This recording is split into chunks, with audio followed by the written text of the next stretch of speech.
The Trump administration officially yanking $4 billion federal dollars, your dollars, from California's high-speed rail train to absolutely nowhere. And why? Well, the president put it very bluntly, writing on Truth Social, the railroad we were promised still does not exist 16 years later, and he thanks Transportation Secretary Sean Duffy for pulling the plug on this boondoggle. It took us 5 years to build the Hoover Dam. 5 years. 4 years to build the Golden Gate Bridge. It took 16 years and $15 billion in California high-speed rail to not lay one track. Are you kidding me?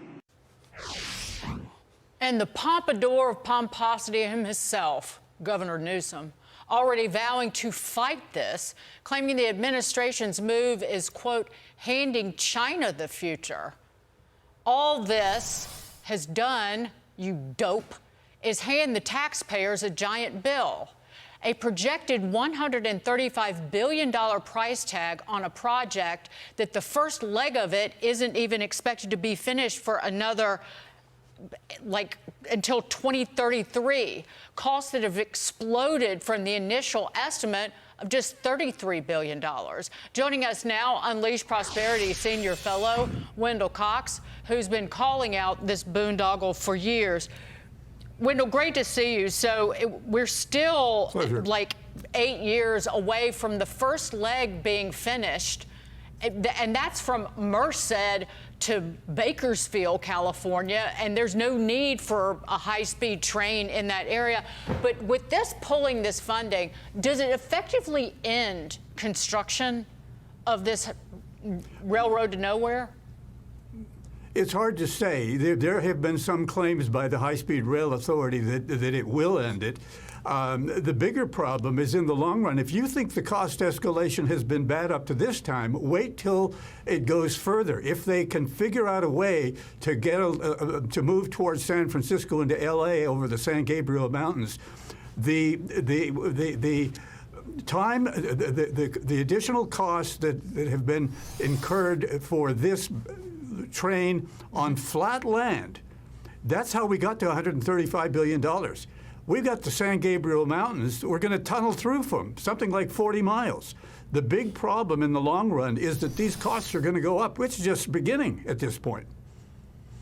Yeah, it makes no sense. How do the people of California put up with this? This isn't some mistake, rounding error. Their budget is ridiculous, and this is obvious. It's going nowhere. To Dagan's point, the leg that actually exists would not even be used.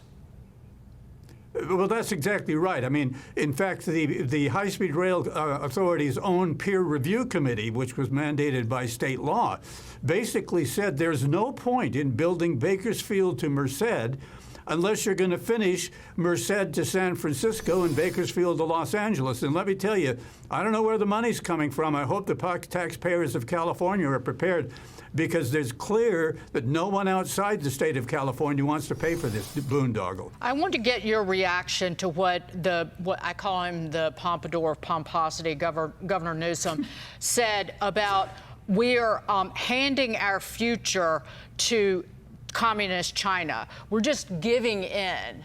He's the one who went over to China, was driving around in a BYD vehicle, like some Ron Popeil for a communist China. But that is not true. There's always been this kind of liberal mind bubble about high-speed rail versus making fuel cheap and filling the potholes in the road. Well, I'm not sure what the governor is saying. I mean, is he saying that he thinks California can compete with China? China at this point has far, far more mileage of high-speed rail than California could ever even think of. It's not even planned.